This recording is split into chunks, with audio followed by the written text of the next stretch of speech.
And then in the next scene you see this model home up for destruction. It's quite an interesting scene symbolically. You see, in the middle of this house here, there's a stained glass window that has a mandala on it. We'll see it more clearly in a minute. And a mandala is a sacred symbol of the self. That's the Jungian interpretation. It's a symbol. It's very difficult to describe, but it's a symbol. Music is a mandala, except it's played out across time. So you could say that that thing is the same as music, but it's kind of like a slice of music. It's the same idea. You know, sometimes you see those slow motion or sped up motion videos of a flower unfolding. That's the same. It's the same idea. You can imagine that being set to music, and somehow that would make sense. And the mandala is like a symbol of the unfolding of being, or the source of meaning, or something like that. And it's also a symbol of the self from the Jungian perspective. And so there you see it more clearly.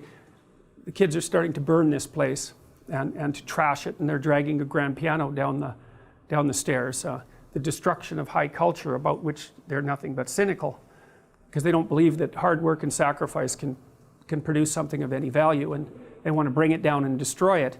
And that's partly because you can see this in the story of Cain and Abel. Abel is hardworking and everyone likes him, and he makes the proper sacrifices, and so his life goes really well. And that's part of the reason that Cain hates him, and he's jealous and resentful. But worse than that, if you're around someone, if you're not doing very well, especially if that's your own fault, if you're not doing very well and you're around someone who's doing very well, it's very painful, because the mere fact of their being judges you.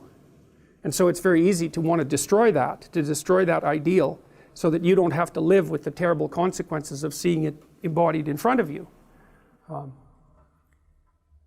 And so part of the reason that people want to tear things down is so that they don't have anything to contrast themselves against and to feel bad. And that's exactly what's happening here. The kids are destroying all of this culture, roughly speaking, because it judges them. The fact that it exists judges them. And I've often thought this about Michelangelo's statue of David, which is this heroic. So David was a shepherd, obviously, and it doesn't sound like much, but back in those times, being a shepherd was a big deal, because there were lions and you had a slingshot, and so like you got to defend your sheep from lions with a slingshot. So you weren't exactly this like 19th century English guy dressed in a, you know, frilly blue suit.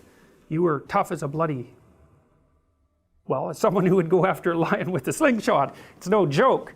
Anyways, the statue is very heroic, and you know, you look at that and you think, well, that's the possibility of humankind, but by the same token, it's also what you're not. And so, as well as being an ideal, it's a judge, and every ideal is a judge. So, yes. Going back to your example of Cain and Abel. Yeah. So you're using that as an example to illustrate becoming bitter as a result of not being able to achieve status as a result success of, even success as a result of hard work. But in the example of Cain and Abel, like one was a shepherd and the other was a farmer, and the one who one is, yes, that's right, one, and yes, the one who was the shepherd was the one who was favored. Yes, that's right. So was that a result of the hard work, or was that a result of good question. The stories, well, that's a good question. Those stories are very, very complicated, and the story is very ambivalent about whether Cain is not rewarded because he makes bad sacrifices or because God's just in a bad mood. And I like that.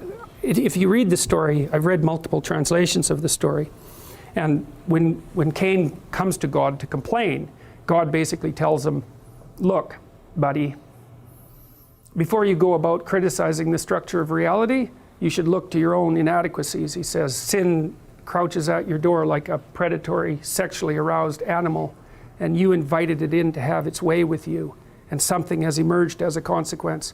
So don't be bothering me about my creation before you look to yourself. So there's a very strong hint that the reason that God has not favored Cain's sacrifices is because they weren't of particularly good quality. So, but it is ambivalent in the story, and there is the shepherd versus farmer motif as well. And of course that motif runs through the entire corpus of stories to some degree, especially the shepherd motif. So it's only about a paragraph long, that whole story, and it packs all that into that tiny little amount of space. But the idea that Cain kills Abel to get rid of his ideal and also to punish God, roughly speaking, it's a brilliant story. I mean, these guys who go around shooting up high schools, or shooting up high schools in particular, but you know, they're definitely out for revenge, and what they're revenging themselves against or to who is not exactly clear. Anyway, so these kids are just tearing down this model home, tearing down Western civilization, I suppose is another way of looking at it, or just tearing down civilization, period. And Pinocchio's having a pretty good time. He's got his axe and he's looking a little malevolent there, and happy to be destroying things, which is of course a pretty simple thing to do. So there's that image that I told you about, the mandala. That's a flower in this image, and so what happens is that I think it's Lampwick throws a brick through it, and so what that means symbolically is the self is a symbol of your potential among very many other things, but by engaging in this sort of impulsive destructive activity, Lampwick and Pinocchio are making it impossible for them to further their development, and they're doing that to some degree consciously. You know, they basically say to hell with it and toss a brick through this highest ideal, the thing through which light shines. So also that harkens back to the star as well. So